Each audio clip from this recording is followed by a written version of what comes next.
Was that a virtual Stu Scott? I'm not sure. Thanks, Stu. There's a buzz, a charge of electricity in the air, if you will, as time gets closer to unveil the near-term fate of these 14 teams.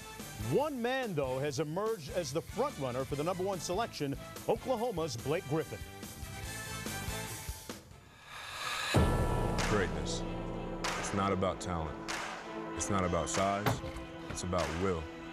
Greatness. It's not how you perform in the spotlight and all the cameras are flashing and the fans are screaming your name. It's how you perform in the dark when no one is watching.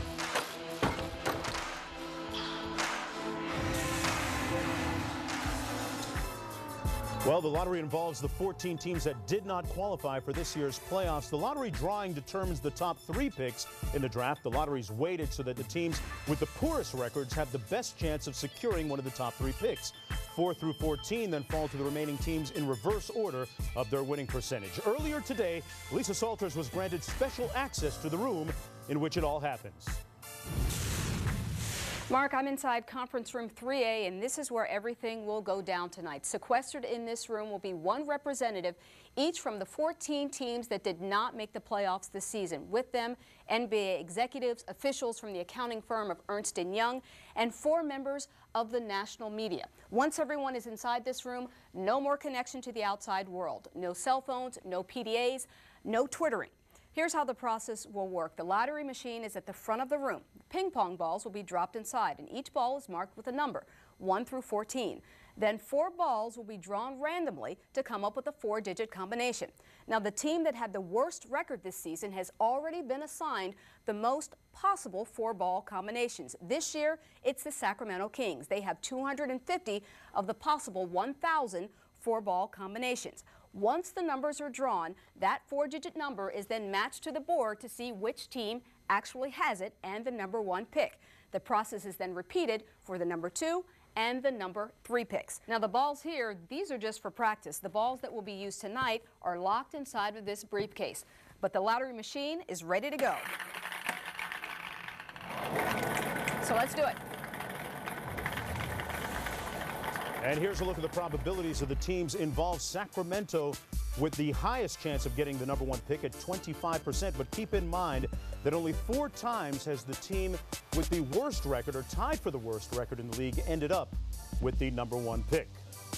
Meanwhile, there's a viewing party going on out in Sacramento at C. Webb Center Court Restaurant, home of the Fab 4 40-pound burger, which really rocks. You get it free. They pay for it, Jay Billis, if you eat the entire thing. But that'll give you heartburn. One thing or one guy that won't give you heartburn is Oklahoma's Blake Griffin. Who's the #2 pick, though, going down the list? You know, it'll probably wind up being Ricky Rubio, the 18-year-old point guard from Spain. But I've got Hasheem Thabeet up there as well because he's got a special skill. He can block and he can change shots. You take a look at the top 5 of my best available list. You can see Thabeet and Rubio are right there at 2 and 3. Jordan Hill of Arizona, #4, and Tyreke Evans, the freshman from Memphis, who can play the point guard position, long-armed, very good offensively. He's at #5. But Hasheem Thabeet, he can block and change shots inside of 10 feet. He can make you change the way you attack the basket offensively, but he's going to need some time to develop, especially as an offensive player. But Ricky Rubio, he's ready to play right away. Needs to get stronger. He's not a great athlete, but a very smart player. He is poised. He can really pass it and really handle it. When he improves his shooting, he's a surefire NBA star when he gets to the league and gets some time to develop. 6 through 10, you've got some guards there and a very skilled big guy at #10 in Earl Clark out of Louisville. Johnny Flynn, a point guard. But take a look at DeMar DeRozan, the freshman out of Southern Cal. He is 6'6". He can get out in transition. He is an explosive athlete. He has to improve his shooting, and he's got to mature as a player. But I think in 5 years, we could look back and say, hey, maybe DeMar DeRozan wasn't taken quite as high as he should have been. 11 through 14, we're talking about guards, starting with Eric Maynor of VCU, a pure point guard, mature, a great floater in the lane. He plays with pace. Brandon Jennings and Ty Lawson, great speed.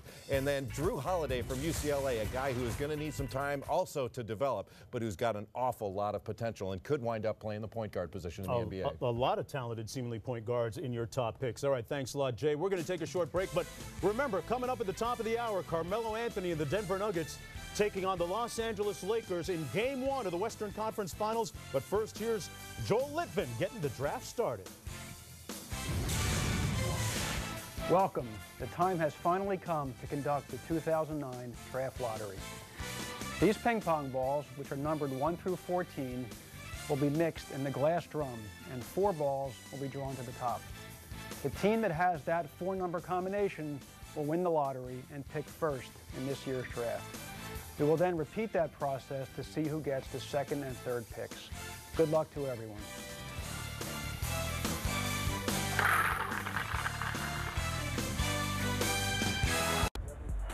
With the first pick.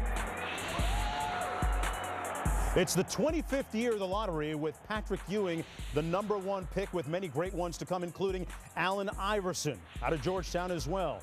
1997, Tim Duncan. The Spurs won 56 games after drafting him. LeBron James, the reigning MVP, whose team will be taking on Dwight Howard's crew in the Eastern Conference Finals this year. He was the #1 pick. Superman. And this year's reigning Rookie of the Year, Derrick Rose, the #1 pick a season ago from the Chicago Bulls. Here's a look one more time at the probabilities. Sacramento with a 25% chance. Keep in mind the Bulls moved up from the #9 spot last year with just a 1.7% chance, leaping all the way up to #1. Right now, let's go over to Lisa Salters to meet the representatives from this year's 14 lottery teams. Lisa? Thank you, Mark. Welcome to all of you. Here we go. Representing the Phoenix Suns tonight, head coach Alvin Gentry.